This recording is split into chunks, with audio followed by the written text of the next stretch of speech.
présider, pour accueillir notre invité, qui est Alain Pascal, que je vais vous présenter dans quelques secondes.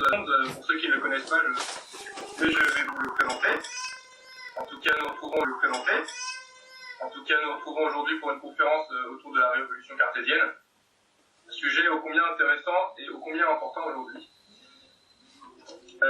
Donc, pour ce qui est du Cercle Chateaubriand, nous sommes un groupe d'étudiants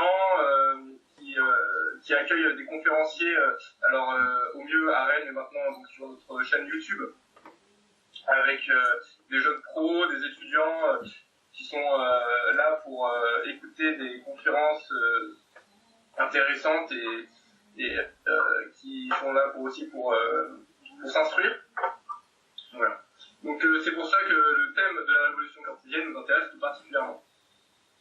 Pascal nous présentera aussi une conférence sur une autre révolution. Je pense que nous en parlerons un peu plus tard.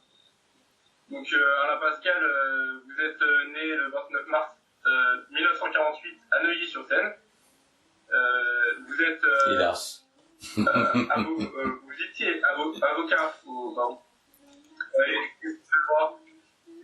Avocat au bureau de Paris et ancien secrétaire de la conférence. N'est-ce pas? Oui. Il y a longtemps. Vous parlez aussi plusieurs langues, espagnol en plus du français. Et vous avez écrit qui est le siècle des Rose-Croix. Eh bien, c'est à vous, nous vous écoutons avec attention. Je vous remercie d'abord de cette invitation. Alors c'est un exercice que je n'ai jamais fait, c'est-à-dire que j'ai fait des conférences, mais jamais devant un ordinateur. Donc j'espère que je vais y arriver. J'ai effectivement écrit un certain nombre de livres. Bon, le siècle des Rose-Croix dont je vais vous parler aujourd'hui n'est pas le premier. J'ai écrit un certain nombre de livres sur la gnose et un cycle qui s'appelle la conspiration des philosophes. C'est un petit peu l'histoire secrète de la philosophie. Le premier tome s'appelait Les sources occultes de la philosophie moderne et le deuxième tome qu'on peut lire évidemment indépendamment des autres, s'appelle effectivement alors je vais vous le présenter, Le siècle des Rose-Croix, et le sous-titre c'est Pascal contre Descartes. J'apprécie le sujet que vous m'avez donné à traiter parce que vous avez déjà donné un titre qui est la révolution cartésienne. Et il s'agit effectivement d'une révolution. Alors c'est une révolution philosophique, puisque c'est un bouleversement total de ce qui pouvait se faire à l'avance. En ce sens, Descartes est un novateur. Et c'est aussi l'anticipation de ce que sera la philosophie des Lumières, puisque la philosophie des Lumières va trouver sa source dans Descartes et surtout dans les cartésiens, c'est-à-dire ses disciples plus ou moins fidèles, mais qui se référeront à Descartes. Et les Lumières, comme vous le savez, aboutissent à la Révolution. La Révolution qui est un renversement total de civilisation. La Révolution a des causes politiques, on ne va pas les nier. Il y a des causes économiques, n'est-ce pas, de la bourgeoisie qui veut le pouvoir, etc. Il y a aussi dans la cause politique les nobles qui s'opposent au roi et qui veulent faire comme en Angleterre, c'est-à-dire mater le monarque. Et il y a surtout des causes religieuses, ce sont celles qui m'intéressent le plus. Henri Heine, qui n'était pas un catholique, a dit très clairement que la Révolution avait renversé le trône parce que le trône protégeait l'autel. Il est certain que le vrai fondement la vraie cause de la Révolution est l'anticatholicisme. Il s'agit de détruire la civilisation qui était fondée sur la tradition chrétienne, et la Révolution a substitué un régime à un autre. Mais elle a aussi substitué, c'est ce pourquoi elle m'intéresse, une philosophie à la tradition chrétienne. La tradition chrétienne était le fondement de la civilisation de l'Occident chrétien, et particulièrement de notre nation, de la France, qui était la fille aînée de l'Église, dont le roi n'était qu'un lieutenant sur terre. Et c'est la première fois dans l'histoire qu'une philosophie est substituée à une religion comme fondement de société. Cette philosophie est la philosophie des droits de l'homme. Donc je suis, ce n'est pas très conformiste, mais un adversaire de la philosophie des droits de l'homme. Et pour une raison très simple, c'est que lorsqu'on regarde le déroulement de l'histoire, depuis la Révolution, nous assistons à une déchristianisation. Et notre nation elle-même a apostasié la religion catholique, et elle est aujourd'hui laïque, c'est-à-dire anti-catholique. Toutes les religions peuvent être pratiquées, le catholicisme aussi, mais il n'est plus considéré comme la religion, la vraie religion, celle qui a été révélée par le Christ. Donc pour un catholique, évidemment, c'est un bouleversement total. Cette philosophie des droits de l'homme s'inscrit dans la suite de l'humanisme. Personne ne va le nier. C'est parce que l'homme, n'est-ce pas, l'humanisme a placé l'homme à la place de Dieu que petit à petit, dans un déroulement des siècles, est arrivée la Révolution. Et j'ai dans un livre précédent, qui s'appelle La Renaissance, cette imposture, dénoncer la Renaissance, d'abord parce que le Moyen-Âge n'existe pas. Le Moyen-Âge est une fiction qui a été inventée un peu avant l'encyclopédie, mais qui a été surtout vulgarisée par l'encyclopédie.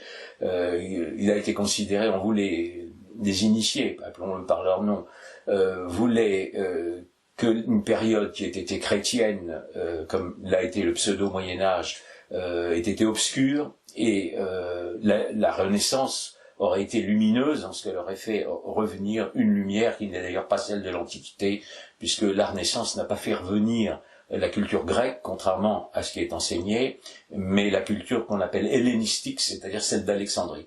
Alors, je voudrais tout de suite préciser que tout ce qui est enseigné aujourd'hui dans les universités françaises est un tissu de mensonges. Donc je suis désolé de dire ça. Alors, il y a des parts de vérité, bien entendu, parce que les pires menteurs, ce sont ceux qui donnent quelques vérités, puis qui ensuite insinuent des mensonges. Il n'y a pas de Renaissance. Ça concerne Descartes. Ça concerne Descartes parce que la Renaissance est une imposture, d'abord en ce qu'elle serait nouvelle, puisque en fait ses sources sont la gnose et la Kabbale, et ensuite parce que Descartes est officiellement un héritier de la Renaissance. C'est parce qu'il y a eu Erasme que plus tard il peut y avoir Descartes. Erasme a écrit l'éloge de la folie, et il n'a pas écrit l'éloge de la raison. Ça n'est pas la même chose. Et Descartes, lui, que l'on considère comme rationaliste, a en fait perdu la raison, parce que la raison avait été exprimée par ceux que l'on appelle les scolastiques chrétiens, pendant ce pseudo-Moyen-Âge, notamment au XIIIe siècle, avec bien entendu saint Thomas. Donc, en fait, la raison était l'accord de la foi et de la philosophie. La foi était confortée par la philosophie chrétienne.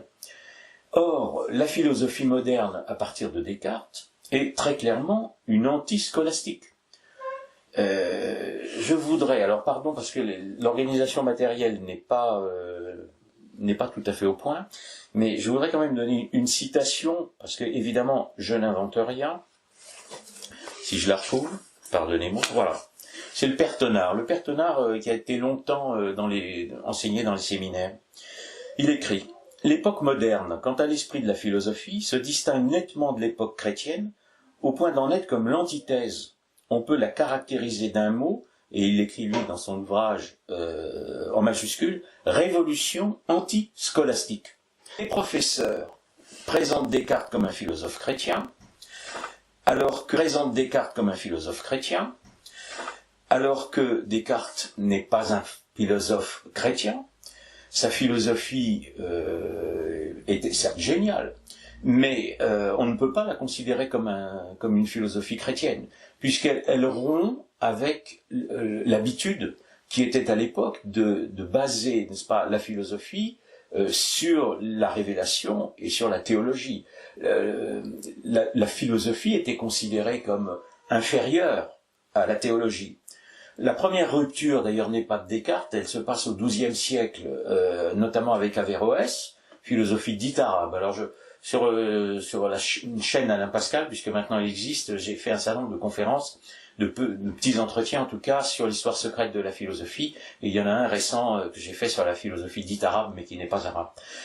Averroès est le premier à rompre, à couper plutôt la philosophie de la théologie.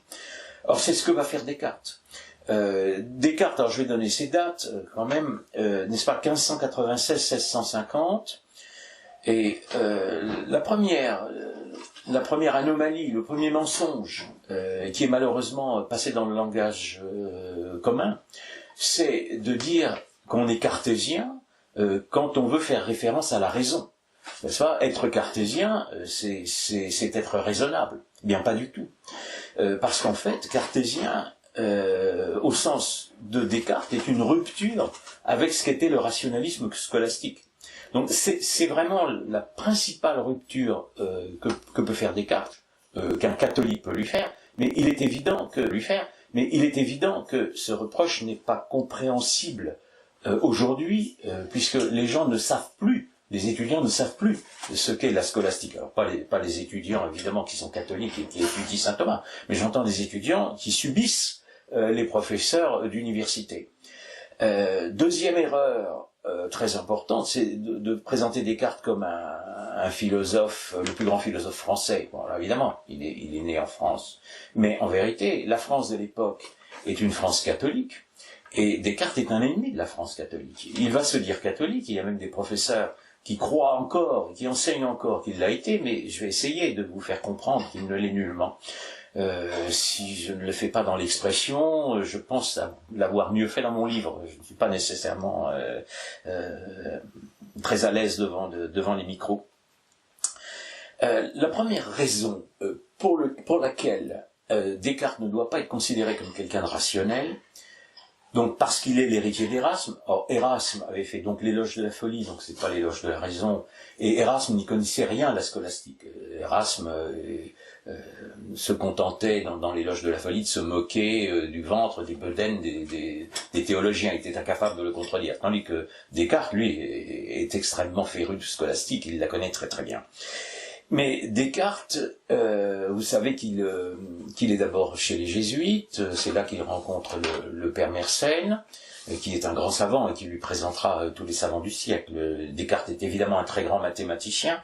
C'est d'ailleurs, alors quand j'ai écrit donc ce livre qui s'appelle Pascal contre Descartes, quand on demandera à Pascal ce qu'il pense de Descartes, la première fois il dira c'est un bon mathématicien. Ça sous-entendait qu'il l'estimait peu en tant que philosophe. Et Descartes en fait tient sa fameuse méthode, non pas de ses professeurs, mais une fois qu'il a fini ses études, il a le choix, il est cadet, donc il a le choix entre les armes, n'est-ce pas, le sabre ou le goupillon, comme on s'exprimait à l'époque, et il ne choisit pas les ordres, il choisit le sabre. C'est honorable, on peut vouloir faire carrière dans l'armée, mais s'il avait eu la foi profonde, il aurait pu choisir les ordres. Et il va s'engager dans une armée protestante. Il ne s'engage pas dans une armée catholique, mais une armée protestante, qui est l'allié de la France. Mais c'est quand même extraordinaire. Et il est en Hollande, et il est ensuite à Ulm. Et c'est là où il a ses fameux songes. Vous savez que Descartes tient sa philosophie, donne dans le discours de la méthode l'origine de sa philosophie comme venant de ses fameux songes. Or, il a 3 songes qui sont en fait une illumination.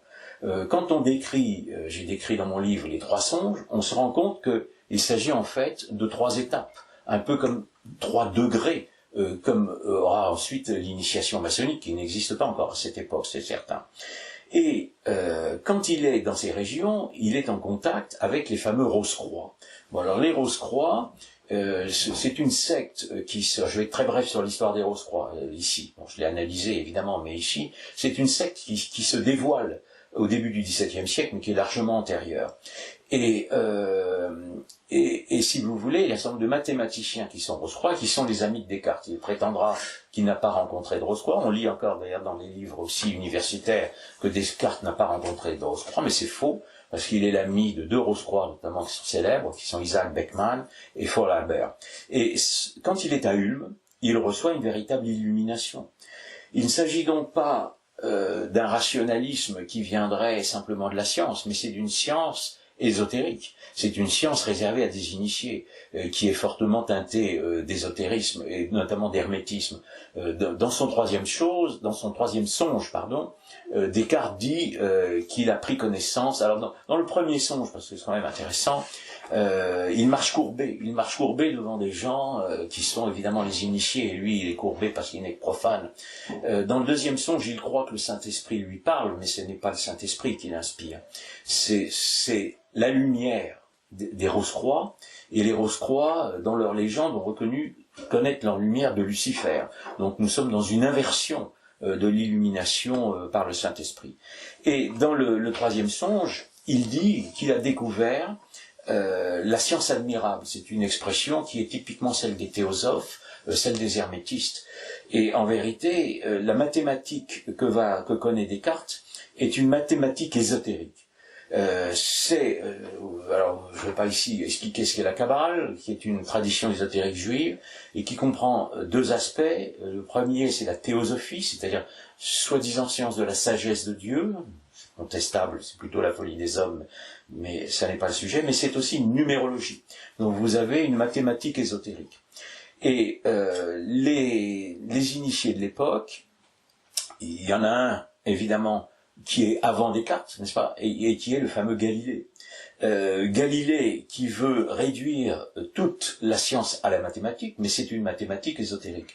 Galilée est condamné en 1633. Alors, vous savez aussi, enfin, sinon je vous l'apprendrai, que le procès de Galilée n'est pas le procès de Copernic. Copernic avait vécu un siècle avant, et Copernic avait été encouragé par l'Église. L'Église ne s'est jamais opposée à la science. C'est un des mensonges qui a été inventé par les révolutionnaires. Simplement, elle s'opposait aux charlatans, elle s'opposait aux alchimistes. C'est-à-dire, les alchimistes les mages sont des ancêtres de la science, ils ont transmis la magie aux alchimistes. Les alchimistes l'ont transmise aux Rose-Croix, et les Rose-Croix la transmettront aux francs-maçons au début du XVIIIe siècle. Donc, Galilée est condamné pour un certain nombre d'hérésies. Il n'est pas condamné à cause de l'hypothèse copernicienne. La fameuse phrase de Galilée lors de son procès, où il dirait que et pourtant il tourne. Enfin, on lui demande d'abjurer ses hérésies et il dit pourtant il tourne. C'est une invention des encyclopédistes. Aucun historien ne peut aujourd'hui, ça fait partie des faux historiques. Il y en avait eu plusieurs. Dans la croisade des Albigeois, le fameux tuez-les tous, Dieu reconnaîtra les chiens, attribué à Montfort, est aussi un faux historique. Aucun historien ne détient ces paroles. Ce sont des inventions des encyclopédistes principalement, donc pour évidemment nuire au christianisme. C'est important parce que la condamnation de Galilée, il est simplement condamné à se taire. Évidemment, il n'est pas condamné à un bûcher. Ça aussi, c'est tous les fantasmes sur l'Inquisition qui n'existent pas. Il y a eu des gens condamnés, évidemment, par l'Inquisition, mais il y en a eu très peu. Et en tout cas, Galilée n'a pas été condamné au bûcher, simplement au silence. Et il est de 1633. Or, Descartes va écrire son discours, le premier texte qui va le faire connaître, qui est le discours de la méthode, en 1637. Or, il est absolument évident que il a peur, il sait très bien que ce qu'il va dire dans son discours de la méthode est incompatible avec le catholicisme, donc il redoute une condamnation.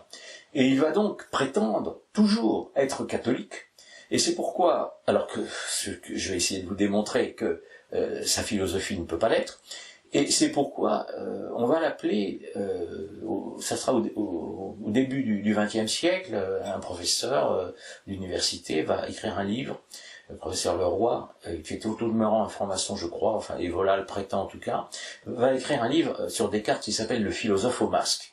Descartes lui-même, quand il rentrera en France en 1623 et qu'on l'accusera d'être Rose-Croix, et il dira non, je ne le suis pas. Et ensuite, il adoptera pour devise, n'est-ce pas, le fameux « j'avance masqué ».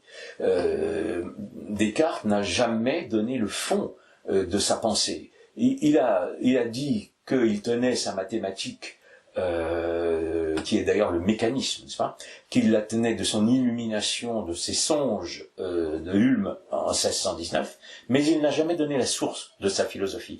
Il est officiellement l'héritier d'Erasme, et moi j'ai exploré une autre hypothèse, qu'il soit aussi l'héritier d'un théosophe qui s'appelle Jacob Böhm, théosophe qui vit 20 ans avant Descartes, et auquel Hegel, par exemple, dira devoir plus qu'à Descartes. Secret de la vie de Descartes qui n'a pas dit tout ce qu'il pensait, qui n'a pas dit tout ce qu'il pensait. Le discours de la méthode qui le rend célèbre est en lui-même très irrespectueux de la théologie, alors sans l'avouer, mais il l'est en secret. Je vais d'ailleurs très simplement donner le titre du discours, le titre complet. On le connaît sous le nom de discours de la méthode, mais le titre est complet, c'est Discours de la méthode pour bien conduire la raison, d'accord, et chercher la vérité dans les sciences. Mais un chrétien ne cherche pas la vérité dans les sciences. La vérité a été révélée par notre Seigneur Jésus-Christ. La vérité est entièrement connue. Donc il peut, par les sciences, par la raison, par la philosophie et par même les sciences de la nature, notamment par la fameuse doctrine de l'analogie de l'être, c'est-à-dire en étudiant la nature, pouvoir par analogie découvrir qui peut être Dieu, mais il n'a pas à la chercher. La vérité, elle est révélée jusqu'à Descartes. Les philosophes chrétiens, on va appeler les scolastiques des philosophes chrétiens, partaient de la révélation et mettaient la philosophie au service de la révélation. Descartes, c'est pas du tout la même chose. Il cherche la vérité dans les sciences. Or, il va dire que cette recherche concerne d'abord les sciences naturelles, c'est-à-dire la matière. Cela, d'accord, ça c'est la science. Mais son deuxième livre va appliquer la méthode à la métaphysique. Ce sont les fameuses, donc en 1641. Donc il y a une hypocrisie au départ de Descartes qui dit qu'il est catholique. Alors est-ce que Descartes est un piètre philosophe? Non. C'est un très grand philosophe, hélas, puisqu'il a bouleversé toute l'histoire de la philosophie, puisqu'elle était chrétienne et qu'il l'a fait devenir antichrétienne. Plutôt ses héritiers, mais c'est de sa faute. Donc il n'est pas un piètre philosophe. Donc il se dissimule, donc il porte un masque, donc il ne dit pas la vérité. Et quand on est en 1641, son deuxième grand ouvrage, qui sont les méditations métaphysiques, tout est déjà dans le titre.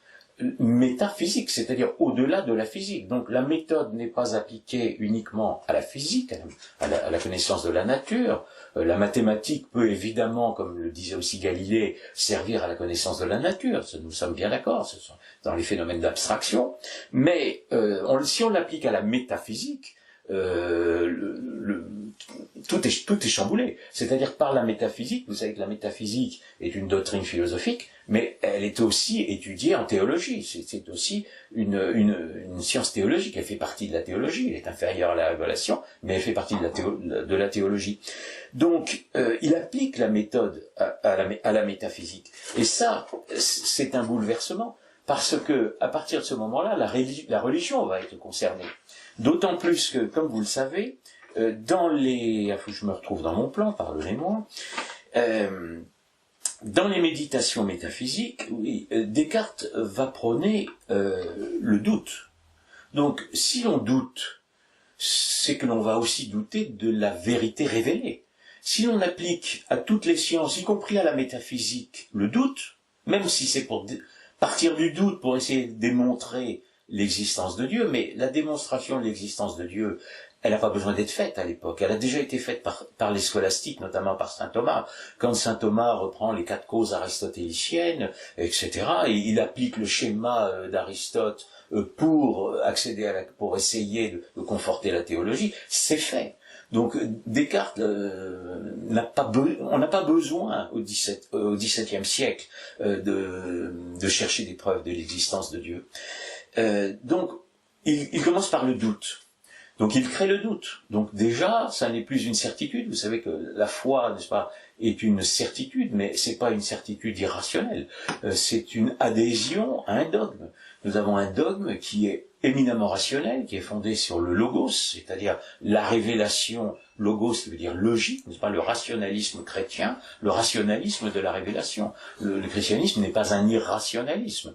Le protestantisme sera un irrationalisme. L'islam est un irrationalisme, mais pas le catholicisme, pas la tradition chrétienne. Elle est fondée sur un dogme rationnel. Le mot logos, n'est-ce pas, repris d'ailleurs dans les philosophies antiques, depuis Héraclite, déformé par les néoplatoniciens, mais est repris ensuite par les théologiens, Saint Paul lui-même, même Saint Jean emploie le terme logos à propos du Christ. Nous nous inscrivons à ce moment-là dans une logique. Vous avez un hellénisme chrétien, puis une scolastique chrétienne, qui sont éminemment rationnels. Et Descartes va abandonner cette méthode qui est la méthode classique de la théologie pour fonder sa connaissance sur le fameux cogito. Le cogito, c'est-à-dire je pense, donc je suis. Donc il s'agit d'une double rupture. La première rupture, et qui me fait parler d'imposture rationaliste, c'est que un rationalisme, et une société d'ailleurs, ne peuvent pas être fondés sur la science, parce que la science est par essence changeante. Le propre de la science, c'est de démontrer le lendemain le contraire de ce qu'elle a démontré la veille. Donc on ne peut pas fonder une société sur la science, ni sur un rationalisme philosophique. Toutes les sociétés anciennes, dans l'Antiquité, toutes les sociétés avaient été fondées sur des traditions, sur des religions, qui étaient des religions païennes, mais les sociétés étaient fondées sur des religions. Et c'est d'autant plus vrai que le rationalisme de Descartes est fondé et basé sur une science qui s'appelle le mécanisme. À l'époque de Descartes, la science est le mécanisme. Mais le mécanisme, c'est une science qui est aujourd'hui obsolète. On a démontré, après Descartes, que le mécanisme, n'est-ce pas, c'était une utopie scientifique. Nous avons aujourd'hui aussi un dogme, entre guillemets, qui est le fameux dogme de l'évolutionnisme. Il faudra absolument être évolutionniste, pas pour ne pas croire évidemment que Dieu aurait pu créer l'univers, ça vraiment c'est ringard de croire encore en Dieu, n'est-ce pas? Mais l'évolutionnisme, c'est une mythologie, c'est-à-dire que pour l'instant la science ne l'a pas démontré et qu'on est obligé d'y croire. Donc c'est une forme de dogme, mais on ne peut pas fonder une société, donc notre société actuelle qui doit obligatoirement croire en l'évolutionnisme, croit à des fictions, à une fiction. Il faut donc qu'une société soit fondée non pas, et un rationalisme aussi soit fondé non pas sur la science, mais sur une religion. Et nous avons une religion supérieure à toutes les anciennes, puisqu'elle est révélée par le Fils de Dieu. Les religions d'avant, l'humanité, avant le Christ et avant la révélation faite à Moïse, était en quête de Dieu. Bon, je sortirai prochainement un livre qui portera ce titre. Et ensuite, à partir du Christ, nous savons tout. Tout a été révélé, il n'y a plus d'ésotérisme possible. Donc la science ne peut que conforter ce qui a été dit par le Christ. Donc Descartes, lui, dit tout le contraire. Et non seulement il ne parle plus de Dieu pour descendre vers l'homme, mais il va partir de l'homme pour fonder la connaissance. Le fameux « je pense donc je suis », ça veut dire, c'est ma pensée, à moi, qui crée mon « je suis », c'est-à-dire mon être. C'est une inversion totale. Un chrétien, lui, doit dire « je suis », c'est-à-dire « je suis, j'ai un être, Dieu m'a créé, n'est-ce pas, avec un corps et avec une âme. Et dans cette âme, il y a évidemment ma faculté rationnelle, n'est-ce pas, la raison naturelle qui avait été décrite par Descartes, mais aussi mon esprit, c'est-à-dire la partie de l'âme qui est tournée vers Dieu, et ce qui me permet de penser. Donc je suis, donc je pense, et non pas je pense, donc je suis. Parce que sinon, la pensée de l'homme, le cogito, le sujet pensant, la pensée va précéder l'être. Je pense que, j'espère que je m'exprime assez clairement sur ce point. C'est un point qui bouleverse totalement la doctrine de l'être chrétienne, n'est-ce pas? Ça n'est plus simplement. Alors Descartes lui-même, évidemment, ne va pas poser son cogito comme le concurrent de Dieu, mais ses successeurs le feront, parce qu'à partir du moment où mon être à moi vient de ma pensée, à ce moment-là, je ne suis plus un être créé avant de penser. Donc c'est un bouleversement, c'est une révolution. En plus, c'est une illusion totale. Ça va aboutir après à Kant, qui va dire que c'est l'homme qui construit le réel, n'est-ce pas? Donc, alors que le réel existe en dehors de nous. Descartes dit pire encore, parce que quand on va parler de Dieu, il va substituer à la révélation un critère qui est celui de l'évidence. Il va dire Dieu est évident, c'est très bien, mais le critère de l'évidence, c'est un critère subjectif. Moi n'est pas évident à mon voisin. Donc si Dieu n'est qu'évident par rapport au sujet pensant, par rapport à un petit moi, à ce moment-là, Dieu va devenir la construction, il va devenir un Dieu psychique, c'est-à-dire qu'il va devenir la construction que peut faire un esprit humain. Un esprit humain va imaginer Dieu. Alors ça encore, Descartes lui-même ne le dit pas, mais c'était déjà sous-jacent dans la théosophie de Böhm, donc l'a-t-il connu? C'est très probable, parce que Böhm est connu notamment en Allemagne et en Hollande, là où Descartes a été militaire. Et pardon, j'ai perdu mon fil, mais oui, c'est ça. Descartes va dire pire encore, parce qu'il non seulement il dit je pense donc je suis, mais il dit je pense Dieu. Donc à ce moment-là, Dieu n'est plus l'être qui est, Dieu n'est plus l'être qui est, pas Yahvé comme Dieu s'était présenté à Moïse, mais il est simplement parce que je pense qu'il est. Donc c'est l'homme à ce moment-là qui est le créateur de Dieu, c'est-à-dire ce Dieu devient psychologique. Ce Dieu devient une invention, devient le fruit de l'imagination, il n'est plus l'être créateur, il est concurrencé par le sujet pensant, et cela va aboutir à la négation un jour de Dieu. Ce Dieu-là, un jour, qui est un Dieu d'abord aussi basé sur le mécanisme, sur la mathématique, donc n'est-ce pas, la connaissance mathématique de la nature permettrait la connaissance de Dieu, il y a des choses qui s'allument. Pardonnez-moi, c'est un petit domaine technique, apparemment ça va. Et donc, ce Dieu-là, un jour, pourra être nié. Parce que si Dieu est simplement une invention humaine, Dieu n'a plus d'existence en tant qu'être. C'est la conséquence de la révolution de Descartes. Et d'ailleurs, si j'ai écrit aussi ce livre qui s'appelle donc Pascal contre Descartes, c'est parce que Pascal est le premier à avoir, quand on lui a demandé ensuite son avis sur la philosophie de Descartes, il a dit c'est à la fois inutile et incertain. Inutile, puisque les scolastiques avaient déjà démontré l'existence de Dieu, et incertain, parce que ça n'est pas scientifique. Et la preuve est très simple, c'est que dans le fameux discours de la naissance, de la méthode, quand Descartes, on lui demande, donc il affirme tout de suite, n'est-ce pas, les fameuses idées claires, n'est-ce pas, quelle est la source des fameuses idées claires? Il dit, les idées claires et distinctes sont évidentes à la raison. Les idées claires, d'abord, que sont les idées claires?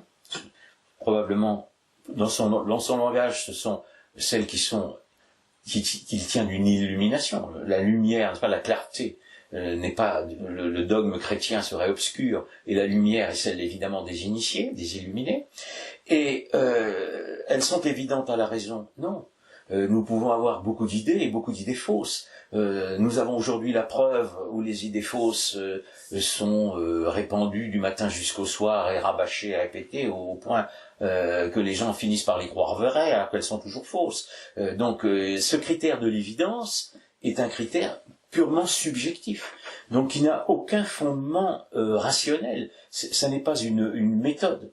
Donc Pascal est le premier à avoir, il n'a pas contredit, il n'avait pas la culture philosophique pour contredire Descartes, mais à se méfier. Et il a tout de suite dit, mais si on continue dans cette voie, on va arriver au naturalisme, et on va surtout arriver à l'athéisme.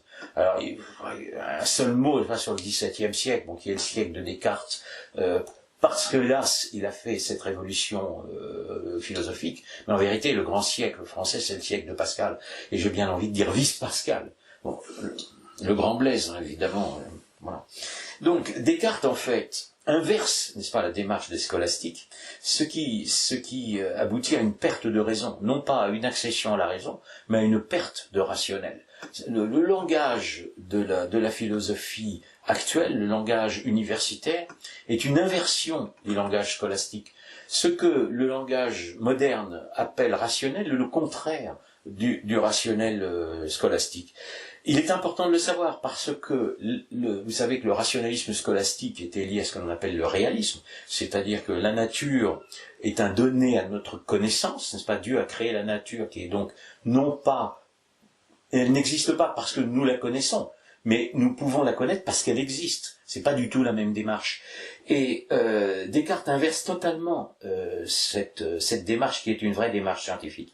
Et il y a une autre preuve de son irrationalisme et de cette utopie qu'est le rationalisme moderne, c'est justement la première phrase du discours. Alors la première phrase du discours, c'est « Le bon sens est la chose la mieux partagée, du monde la mieux partagée ».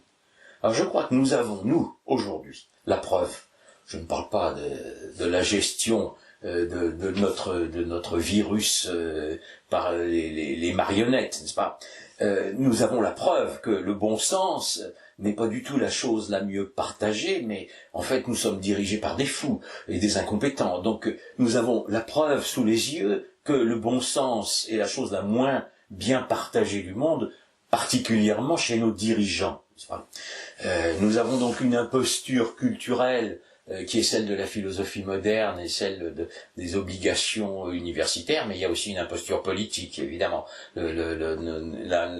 Malheureusement, la Révolution a renversé la légitimité politique que le roi tenait de Dieu pour la faire venir des hommes, et pas simplement des hommes, malheureusement des initiés, des illuminés, c'est-à-dire des fous, des gens qui ont fait l'éloge de la folie. Et le gauchisme aujourd'hui est une doctrine de fou qui est imposée malheureusement à la France. Bon, excusez-moi, mais je veux quand même dire que la philosophie reste d'actualité.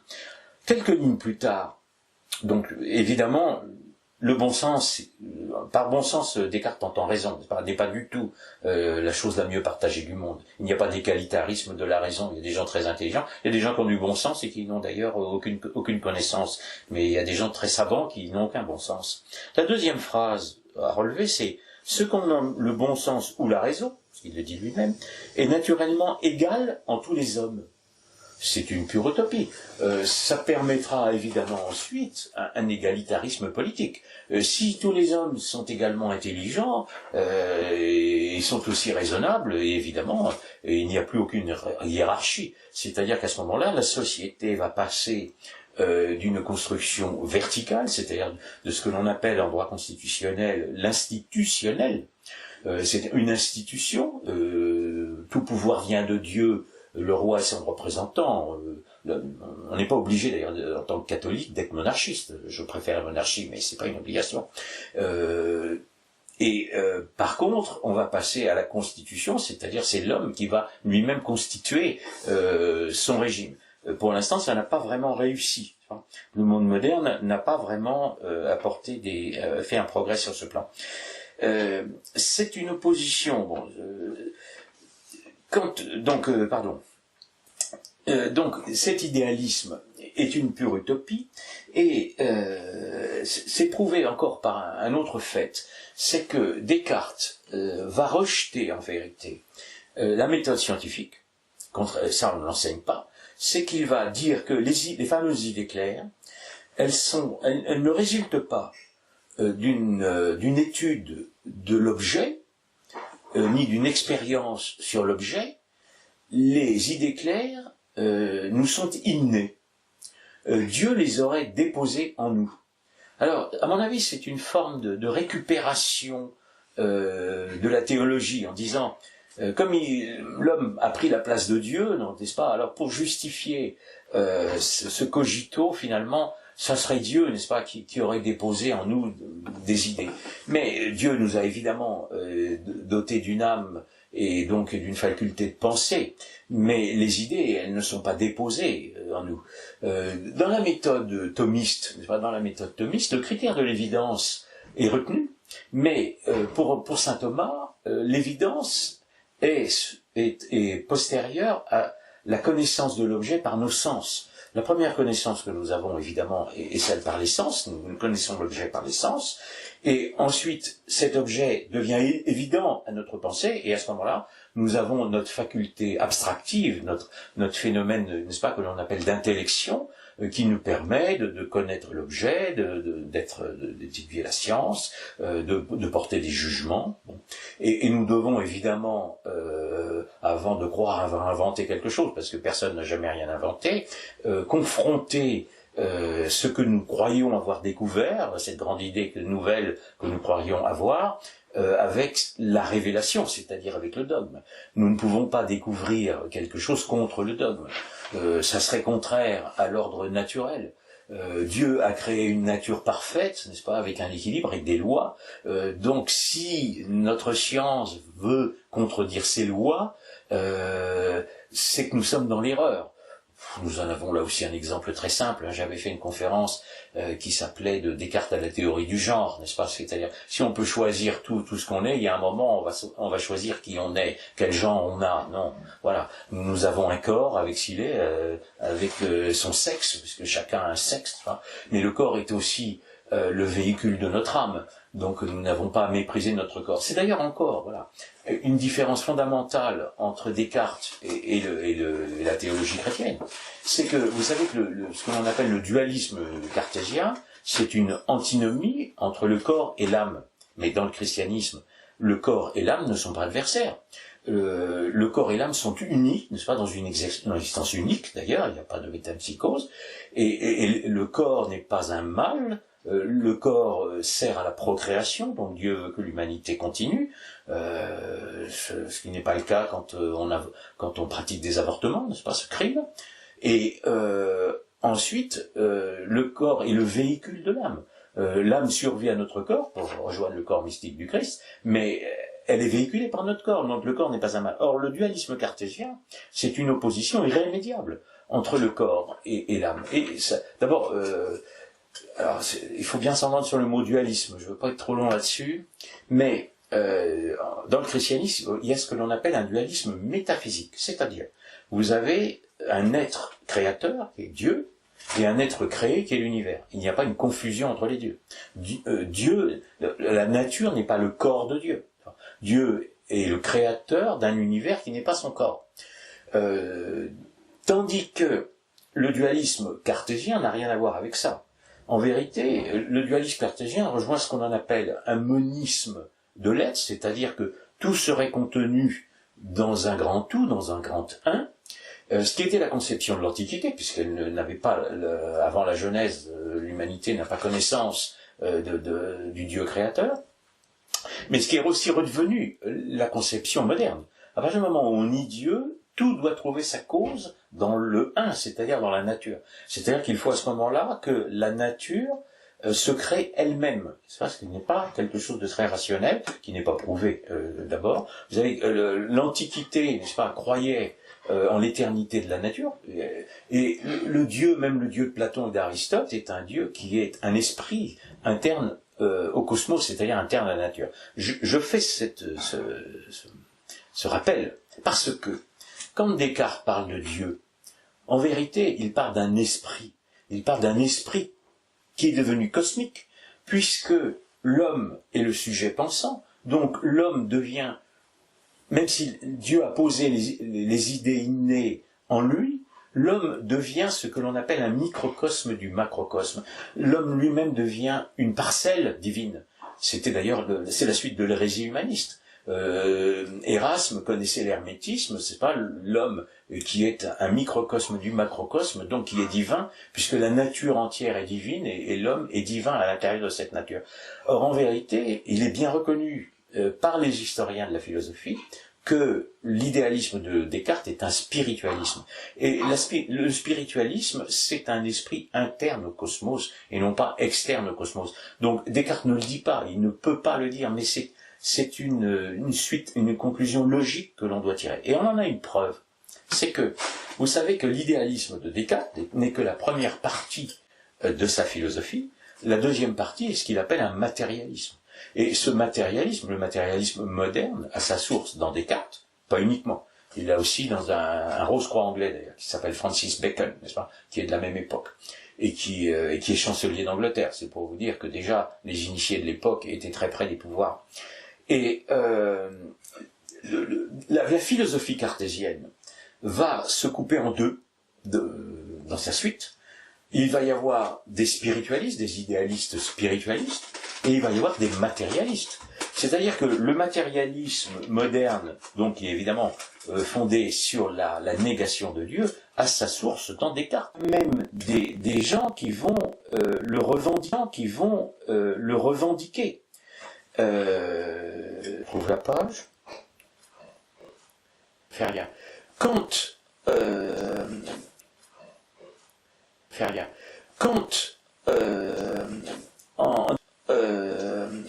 en 1937, Descartes a été contesté par un certain nombre de philosophes, et Descartes, à ce moment-là, a été défendu par qui? Il a été défendu par les communistes. Ce sont les communistes, et puis après la guerre, c'est Sartre, qui était la plaie, n'est-ce pas, quand j'étais à l'université, et ce sont eux qui ont défendu Descartes, parce qu'ils savent très très bien que toute la philosophie moderne qui suit, et tout le matérialisme a sa source dans Descartes.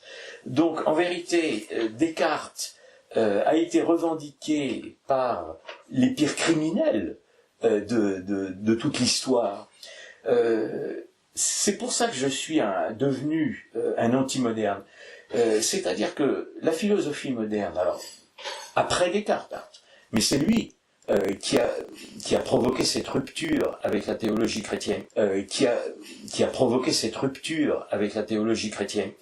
Et tous les philosophes modernes étaient des successeurs de Descartes, des successeurs de Descartes. Et c'est d'ailleurs ce qui m'a fait prendre conscience, sans doute, de la grandeur de la scolastique, parce que nous assistons, le monde moderne, n'est-ce pas, c'est un terrible échec, j'insiste dans tous mes livres, le monde moderne est celui où l'homme a le plus tué l'homme que jamais, n'est-ce pas, les massacres de la Révolution, les massacres, évidemment, les génocides perpétrés par les communistes, n'est-ce pas, le XXe siècle a vu environ 200 millions de morts innocents. Donc il s'agit d'un véritable sacrificiel, donc retour évidemment à un culte du cosmos. Dans le cosmopolitisme politique contemporain, dans le mondialisme contemporain, dans lequel est intégré le communisme, n'est-ce pas, il y a le culte du cosmos, donc le retour au sacrificiel cosmique. Le Christ, n'est-ce pas, se serait-il sacrifié pour rien? Le Fils de Dieu se serait-il sacrifié pour rien? Malheureusement, oui. C'est ce qui m'a fait redécouvrir la grandeur de la scolastique. À partir du moment où toutes les philosophies modernes sont à la fois des utopies, c'est-à-dire n'ont pas de fondement rationnel, et qu'en plus, un art se juge à ses fruits, elles ont été à la source de monstruosités humaines, c'est donc que la vérité, c'est donc qu'elles sont dans l'erreur.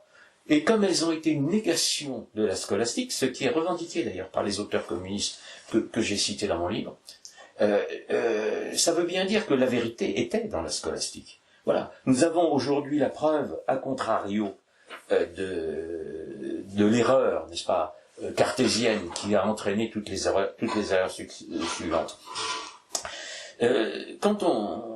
Voilà, la grande question après que je me suis posée, c'est pourquoi? Il est certain que les gens sont allés plus loin, que les philosophes du XVIIIe sont allés plus loin que Descartes. Mais quand même, si Descartes, alors ça n'est pas prouvé, Descartes était Rose-Croix enseigné, il y a des auteurs qui le concèdent, même des spécialistes, des historiens des Rose-Croix certains revendiquent Descartes, mais les Rose-Croix sont les ancêtres des francs-maçons. Ça va être un phénomène que j'ai décrit aussi dans ce livre, dans le siècle des Rose-Croix. Ils vont rentrer dans les loges, vous savez, que l'on appelle opératives, et ils vont les faire muter en spéculatives. Or, ce qu'on appelle des maçons acceptés, qui sont acceptés par des maçons opératifs, vont faire muter les loges en spéculatifs, c'est la franc-maçonnerie dite moderne. Et Descartes, lui, alors cette franc-maçonnerie est fondée par des protestants, et Descartes, lui, avait choisi une armée protestante. Il va ensuite vivre en pays protestant. Il peut très bien vivre en France. Hein. Il est protégé. Il est protégé par Mersenne. Il avait été protégé avant par Bérulle. Même Richelieu lui dit qu'il peut rentrer. Bon, et il va être très proche du Palatinat. Alors, les Rose-Croix avaient, au début du siècle, à partir du Palatinat, avaient un État. Ils avaient déjà éclairé, n'est-ce pas, un électeur Palatinat qui avait tenté de prendre le pouvoir en Bohême, n'est-ce pas, c'est le début de la guerre de 30 ans. Et Descartes, à ce moment-là, fait partie de l'armée, il sert à ce moment-là le duc de Bavière, donc qui est un catholique, et il fait partie de l'armée qui gagne ce qu'on appelle la bataille de la Montagne Blanche, et il abandonne aussitôt l'armée, mais il va dans des régions où sont les Rose-Croix. Il n'a pas voulu les poursuivre, et il va dans ces régions-là. Et quand il va ensuite vivre en pays protestant, alors je crois même, je ne l'ai pas mis dans mon livre parce que j'en ai pas trouvé la preuve, mais j'ai lu que quand il est en Hollande, il a une fille, et elle est baptisée entre guillemets, dans la religion protestante. Donc ça n'est pas une démarche catholique. Et quand on dit que Descartes est catholique, alors il y a encore des gens qui le prétendent, je la scolastique, mais pour leur tourner en son contraire. Alors moi je dis, mais on est en son contraire. Alors moi je dis, mais pourquoi à ce moment-là, l'Église a-t-elle mis l'œuvre de Descartes à l'index en 1663? Parce que Descartes est mort en 1650, mais l'œuvre de Descartes a été mise à l'index. Donc si l'Église a mis l'œuvre de Descartes à l'index, c'est parce que cette œuvre est hérétique, c'est parce qu'elle n'est pas catholique. Ce qu'il y a d'intéressant, c'est qu'ensuite, voilà, quand il va en Suède, vous savez qu'il va mourir en Suède. En fait, il va en Suède, alors on le sait par un de ses biographes contemporains, qui est un abbé, qui apprend d'ailleurs aussi, c'est lui aussi qui nous apprend que Descartes a rencontré des Rose-Croix quand il est en Allemagne. Et quand il va ensuite en Suède, en fait, et ça c'est dans une historienne anglaise qui s'appelle Yates, spécialiste des Rose-Croix, et tout à fait conformiste. En fait, il va en Suède pour persuader la reine de Suède de soutenir le Palatinat. Le Palatinat qui est l'État rosicrucien. Les Rose-Croix espéraient faire un État anglo-allemand, c'est-à-dire une Europe, n'est-ce pas, anglo-allemande. Avec le fameux Comenius, n'est-ce pas, qui a son buste à l'UNESCO, et qui, lui, voulait que le monde entier soit gouverné par des supérieurs inconnus. Voilà, donc, je crois que tout ça est passé... on comprend que l'UNESCO, aujourd'hui, rend hommage à Comenius, n'est-ce pas? Je ne ferai pas d'autres commentaires, tout le monde l'aura compris. Ce qu'il y a d'intéressant, c'est que tout le XVIIIe siècle vient de Descartes. Et Pascal, toujours Pascal, lui a l'horreur préventive du XVIIIe siècle. Pascal est l'anti-Montaigne, on l'oublie souvent, il critique Montaigne, il a été influencé par Montaigne, hein, Pascal a commis des erreurs. Mais les provinciales ont été mises à l'index, mais pas les pensées, parce que les pensées, même si elles font privilégier le cœur, n'est-ce pas, ne sont pas contraires, n'est-ce pas, à la théologie catholique, elles n'ont jamais été mises à l'index. Pascal a l'horreur, donc il est anti-Montaigne, donc anti-humaniste, au sens où l'humaniste prendrait la place de Dieu. Il est l'anti-Descartes, donc parce qu'il est le premier à dire que cette philosophie est redoutable, et il est à l'avance l'anti-Voltaire. Donc j'ai encore envie de dire vive Pascal, toujours le même. Un arbre, je conclurai en disant qu'un arbre se juge à ses fruits. Dans la suite de Descartes, bon, vous avez un que je vais mettre à part, parce que dans la conspiration des philosophes, il n'en fait pas partie, c'est Malebranche. Bon, Malebranche a commis un certain nombre d'erreurs, mais en fait, l'obsession de Malebranche, donc en fin de siècle, est d'essayer de christianiser Descartes. Donc si Malebranche a tant voulu christianiser Descartes, c'est bien parce qu'il a compris que Descartes n'était pas chrétien. Mais dans la suite de Descartes, vous avez Spinoza. Alors Spinoza, qui est l'ancêtre du progressisme, donc tout à fait d'actualité, et Spinoza, qui est non seulement un disciple de Descartes, mais qui est aussi un disciple du fameux Jacob Böhm. Il se réfère officiellement à Jacob Böhm. Et vous avez les philosophes anglais, Hobbes, n'est-ce pas, qui est le théoricien du despotisme, qui va devenir le despotisme éclairé, et qui est d'ailleurs un collaborateur de Cromwell, qui prend le pouvoir en Angleterre, qui décapite, qui fait décapiter le roi Stuart Charles Ier, et qui tue, qui massacre des quantités de catholiques. Ça, on n'en parle jamais, tous les massacres de catholiques. Dans les guerres de religion, déjà du XVIe siècle, il y a 10 fois plus de victimes catholiques que protestantes, mais ça, on n'en parle jamais.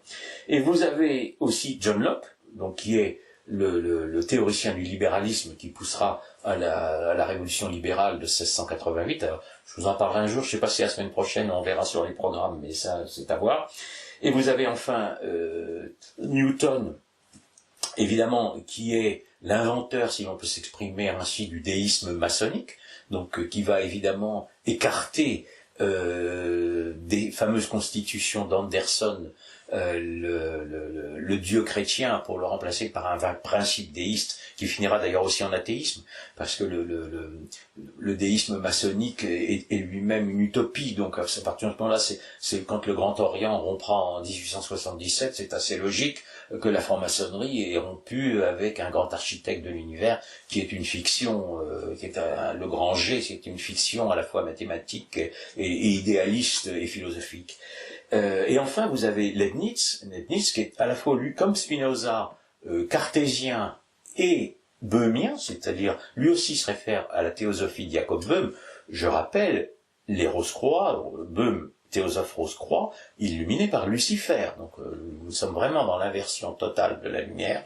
C'est d'ailleurs pourquoi j'ai appelé tous ces philosophes non pas les philosophes des Lumières, mais que j'ai appelé le livre qui suit le siècle des ténèbres, enfin, le siècle des Lumières, mais la vraie lumière vient de Dieu, donc le XVIIIe siècle est le siècle des ténèbres.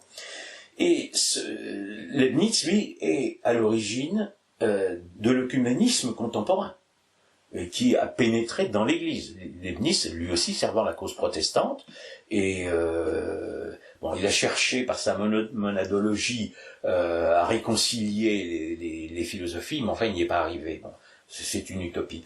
Mais nous rejoignons l'actualité. C'est-à-dire que les Lumières, donc philosophes des ténèbres, vont aboutir à cause d'un complot maçonnique. C'est pour ça que j'appelle la Révolution française, qui va s'appeler une révolution des Illuminés, mais qui est une révolution maçonnique, vont provoquer la révolution qui est antichrétienne.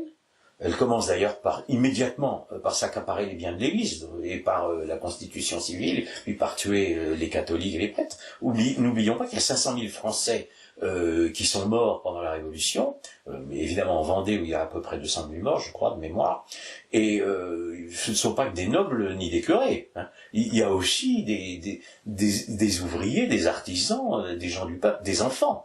On a coupé la tête à des enfants de 8 ans, hein. Donc il faut quand même le faire. Je veux dire, c'est absolument monstrueux. Je ne parle pas en plus d'actes de barbarie qui ont été évoqués dans certains livres, et je les noterai quand même dans un futur livre. Mais la révolution, elle continue de nos jours. Elle n'est pas terminée, ça a été avoué assez récemment. Et le mondialisme qui veut établir le cosmopolitisme, c'est-à-dire le politique du cosmos, est l'aboutissement de la révolution. Donc nous sommes toujours dans l'ère révolutionnaire, qui est une tragédie. Donc nous devons sortir de cette ère révolutionnaire. Et je crois, ce que je cherche à faire, c'est à mener une croisade culturelle, parce que la culture prédétermine tous les choix politiques. Nous sommes aujourd'hui contraints à des mauvais choix politiques, nous sommes emmenés vers le pire, parce que les gens n'ont plus de culture. C'est un mensonge généralisé qui a été imposé, qui est toujours imposé à l'université, dans les médias. Donc, je mène une croisade culturelle. Tous les esprits curieux, et particulièrement évidemment les catholiques, à se pencher sur l'histoire, à récupérer l'histoire, à se réapproprier l'histoire, se réapproprier la vérité historique, parce que la vérité historique conduira à la vérité religieuse. Donc, je vais conclure comme je conclus depuis un certain temps, nous avons l'obligation de défendre la vérité telle qu'elle nous a été révélée par le Christ. C'est un devoir pour nous. Même si on se moque de nous, nous avons cette obligation.